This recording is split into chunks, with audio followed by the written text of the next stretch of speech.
நண்பர்களே, இங்கே பார்த்துக்கிடுங்க. எவ்வளோ பெரிய மீன் தொட்டி வச்சுருக்கோன்ட்டு. ஒரு வருஷத்துக்கு முன்னால் கிட்டத்தட்ட 1.5 வருஷம் கிட்ட ஆயிருக்கும் மீன் தொட்டி கழுவி. இன்றைக்கி தான் கழுவ போகிறேன், கழுவ ஆரம்பிச்சிருக்கேன். மொத்தம் மீன் எவ்வளோ கிடக்குன்னு சொல்லிட்டு பார்த்தீங்கன்னா, நிறையா கிடந்தது.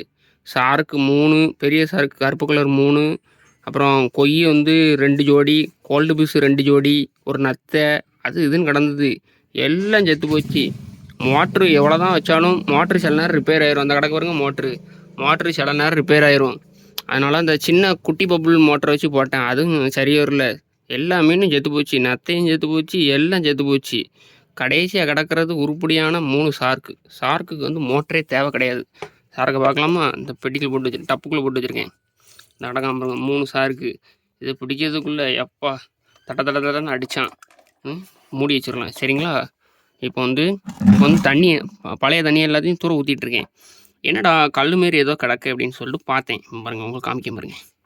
கல் மாரி கிடக்கா? என்னடா அப்படின்னு சொல்லிட்டு எடுத்து பார்த்தா கொய்யோட மண்டை எப்படி இருக்குதுங்க.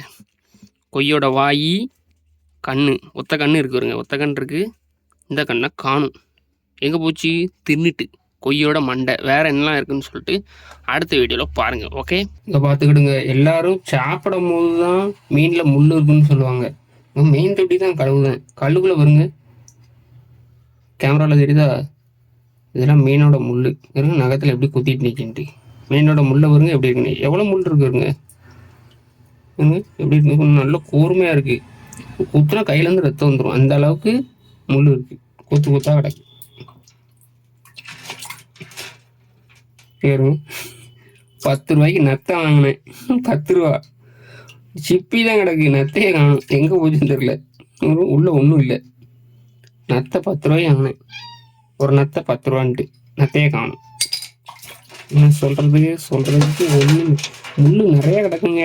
சும்மா கிடையாது. கையை விட்டு பார்க்கும்போது தெரியுது. நெருங்கு அப்புறம் கல் வரும் உள்ள வருங்க.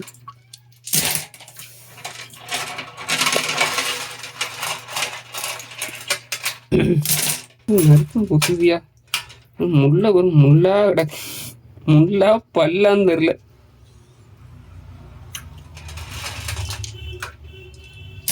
இப்போ என்னாச்சுன்னு பார்த்தீங்கன்னா, எங்கள் அப்பா வந்து 10 பாட்டில் மட்டும் போதும், இப்போதைக்கு 200 லிட்டர் மட்டும் ஊற்று, ஒரு 2-3 நாள் கழிச்சு நம்ம மிச்சம் 10 ஊற்றிக்கலாம் அப்படின்னு சொல்லிட்டாங்க. ஊற்றுமா 10 பாட்டில் ஊற்றுமா? சும்மா தூக்குங்க, தூக்குங்க. மொதல் கேனு இது 2வது கேனு, இது 2வது கேனு, இது 3வது கேனு.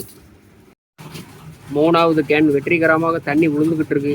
இது வந்து 4வது கேனு. 4வது கேன் வெற்றிகரமாக தண்ணி விழுந்துட்டு இருக்கு. இப்போ வந்து 5வது கேன் நண்பர்களே.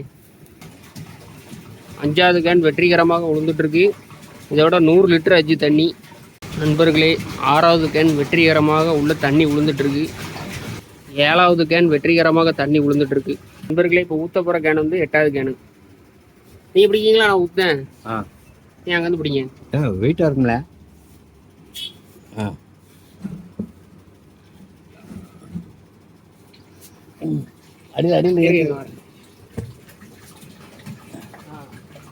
நண்பர்களே, இது வந்து 9வது கேனு. 9வது கேன் வெற்றிகரமாக தண்ணி உள்ள விழுந்துட்டு இருக்கு நண்பர்களே. இது வந்து கடைசி 10வது கேனு. 10வது கேனு வெற்றிகரமாக தண்ணி விழுந்துட்டு இருக்கு. இதோட 200 லிட்டர் ஆச்சு. 180 லிட்டர் ஊற்றிருக்கோம். இது 20 லிட்டரு, 200 லிட்டர் ஆச்சு. 200 லிட்டருக்கு மொத்தம் எவ்வளோ தண்ணி இருக்குன்னு சொல்லிட்டு பார்க்கலாம். அதான் 400 லிட்டர். இப்போ குறையா போகுது. இன்னொரு 5 லிட்டர் போட்டால் மேலே வரைக்கும் வந்துடாது. இல்லை சொல்லுதேன். இப்போவே இவ்வளோ வந்துட்டுனா அப்போ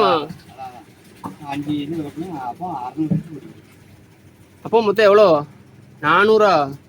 10 லிட்டருக்கு எவ்வளோச்சி? 200. அது ஒரு 300 லிட்டரு. இப்போ நவுண்டுக்கோங்க. மீன் தொட்டியை பார்த்துக்கோங்க. 300 லிட்டர் பிடிக்கிற மீன் தொட்டி இது. இப்போதைக்கு 20 லிட்டர் ஊற்றிருக்கு. இப்போதைக்கு 200 லிட்டர் ஊற்றிருக்கு. இன்னொரு 100 லிட்டர் மட்டும் ஊற்றினா 300 லிட்டர் ஆச்சு. இப்போ மீன் வந்து பிடிச்சி போட போகிறேன் பாருங்கள் சரிங்களா? பார்த்துக்கிடுங்க. 3 மீனையும் உள்ளே பிடிச்சி போட்டாச்சு. 3 சார்க்கு. 3 சார்க்குக்கு எவ்வளோ பெரிய தொட்டி வருங்க. ஒரு சார்க்கு, ஒரு பெரிய சார்க்கு, இன்னொரு பெரிய சார்க்கு, அப்புறம் அந்த முக்கில் ஒரு சார்க்கு கிடக்கு, அந்த கிடக்கு பாருங்க. அவ்வளோதான், மொத்தம் 3 சார்க்கு. தொட்டியை கழுவியாச்சு. 1.5 வருஷத்துக்கு அப்புறம் தொட்டியை வந்து கழுவியாச்சு. இன்னும் அடுத்த எப்போ கழுவ போகிறோமோ யாருக்கு தெரியும். 2 days later.